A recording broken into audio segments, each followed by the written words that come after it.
Hello everybody and welcome to one of our educational videos. Thank you so much for joining us.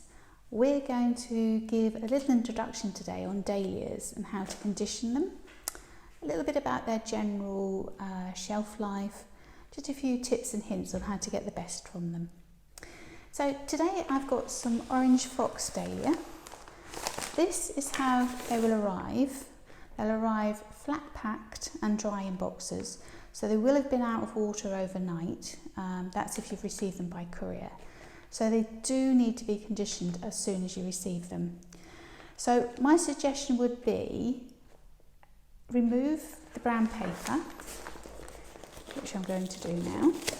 Now they are an incredibly delicate flower. They don't take kindly to being wrapped particularly tightly. So I'm just going to unwrap them very delicately. And as you can see, where they've been wrapped tightly, they do look a little bit squashed. Now don't be alarmed by that. It's just because they've been wrapped so tightly. It's not particularly detrimental to them. Once they've rehydrated, they should be absolutely fine. So cut the cellophanes or the elastics off them. Remove the flowers. Trim any of the leaves that are going to be below the waterline. Cut the stems at an angle and pop them into fresh, clean water.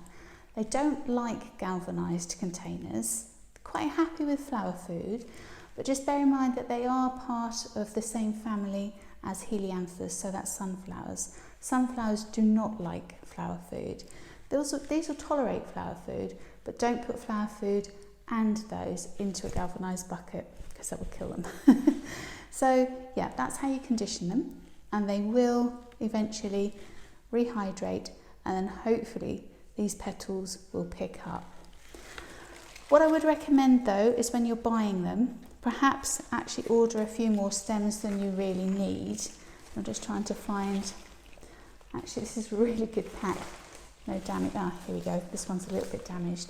So what you'll find is, where they're damaged underneath, this is where they start to look a bit tatty. So what you can do is you can remove some of those petals just to make it look a little bit more aesthetically pleasing. But the problem you'll find is once you start removing the petals, you will start to get a little bit of natural petal droppage. It does just tidy them up that little bit. Okay. You must make sure that you remove any of the leaves that are going to be below the waterline. I'm just going to shunt those to one side.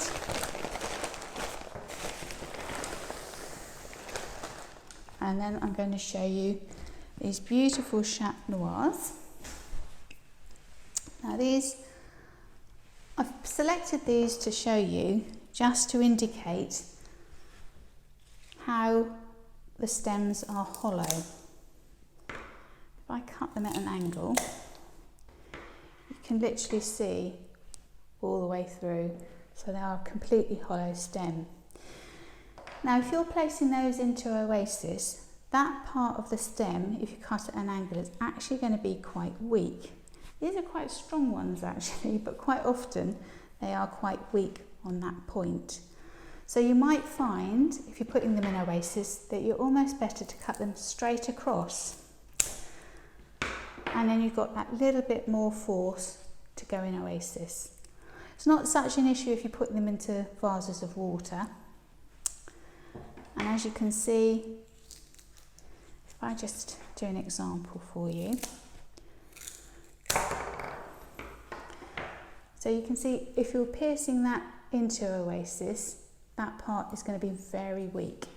You've not got quite so much support for the flower.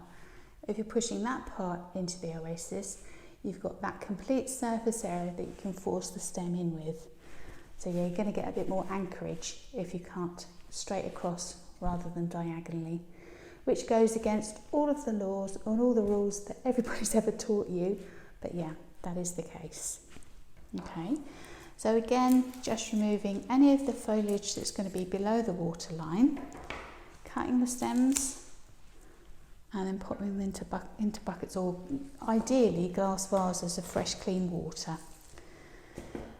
Now, shelf life, I would say to expect between 5 and 7 days. They're not one of the most long-lasting flowers, but they do present themselves in such a way that they can be used for virtually any type of event. Weddings, they look particularly good in churches because they're quite magnificent. The heads are quite dominant, they're quite brightly coloured. They come in an array of colours, so any colour palette that you need, the chances are there'll be a dahlia that will match. Okay, so I'm just going to pop that last one into water. And they do look quite amazing even on their own. You don't have to mix them with other flowers. So yeah, that's our dahlia.